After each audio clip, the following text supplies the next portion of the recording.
Trissino è stato uno dei territori più colpiti da questa emergenza del tempo che ha creato questi disagi enormi ai nostri imprenditori.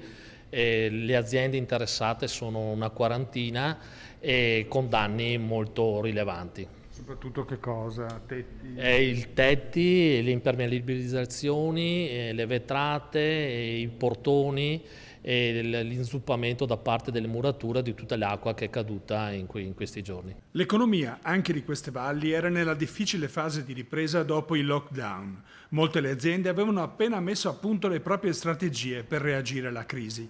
La violenza del maltempo ha fatto crollare muri, ma non le speranze. È una cosa commovente vedere gli imprenditori che subito dopo il disastro erano già là che lavoravano e soprattutto i collaboratori dipendenti che spontaneamente andavano nelle aziende per aiutare il titolare a ripulire e mettere a posto la propria azienda per garantire il posto di lavoro per il lunedì mattina. Questa è una cosa veramente che dà proprio il marchio degli imprenditori veneti chi siamo. Ed ecco una di queste aziende dal tetto scoperchiato che si occupa di lavorazioni meccaniche. Ha subito un danno di oltre 30.000 euro, ma quasi tutti i suoi 37 collaboratori si sono presentati nel fine settimana a sistemare il capannone perché potesse ripartire il lunedì.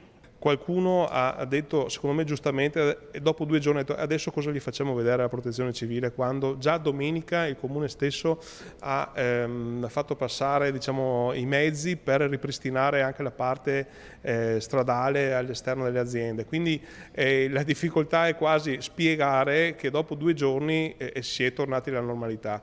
Però le foto parlano, voglio dire, se non sapevamo cosa fargli vedere parlano le foto. Dopodiché la liquidità è quella che serve immediatamente.